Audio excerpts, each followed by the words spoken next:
Wasalimu kwa jina la Jamhuri ya Muungano wa Tanzania. Kazi iendelee. Kwa majina anaitwa Adam Mwere Mngimba, ni mjumbe wa bodi ya shirika letu la TRSD ambao tunashughulika na masuala ya kijamii. Leo tuko hapa Kisarawe kumkabidhi mkurugenzi vifaa tiba kutoka kwenye shirika letu ambavyo inajumuisha magodoro 8, vitanda vya hospitalini 8, maboksi 99 ya gloves na box kubwa la masks. Sisi ni wadau wa halmashauri hii, sio mara ya kwanza kuja hapa. Tulishakuwa Visegese, na kwa upande wa elimu tulichimba kisima kirefu na kuweka pampu yake na kusambaza maji pale shule ya msingi Visegese kwa ajili ya wanafunzi, walimu, lakini pia na jamii ya Visegese ambayo inatumika mpaka sasa hivi kwa mwaka 2023-24. Lakini pia tulijenga vyoo pale matundu karibu 8 ya kisasa na kwa vifaa vingine vya michezo. Kwa sisi ni wadau wa halmashauri hii kama shirika yetu.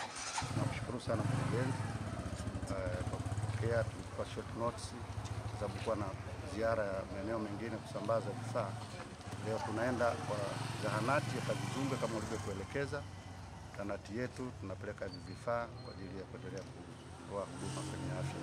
Tunaendelea kushirikiana, lakini tunawashukuru sana kwa utunzaji wa vifaa hasa miundombinu. Tumeenda Visegese, tunaona kisima bado tunafanya kazi na maeneo mengine ambayo ya vyoo bado tunaendelea kutunza vizuri.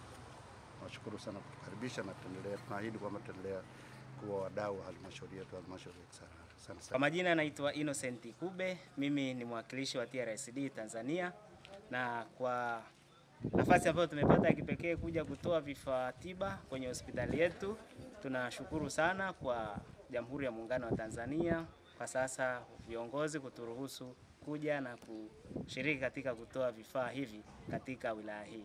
Kama shirika tunaahidi kwamba tutaendelea kushirikiana na viongozi wa wilaya ya Kisarawe kuhakikisha kwamba tunaleta misaada mingi ili iweze kuwafikia wananchi na wananchi waweze kunufaika kulingana na kile ambacho tunakitoa. Tunaomba Mungu aendelee kuwabariki. Amina. Kwa niaba ya mkurugenzi mtendaji wa Kisarawe, ninatoa shukurani kwa msaada tuliopata wa vitanda, gloves na misaada mingine ambayo inaendelea kutolewa na shirika hili, na kama halmashauri itaendelea kufanya kazi vizuri na wadau kupitia PPP ambao wanasaidia jamii zetu. Shukrani sana.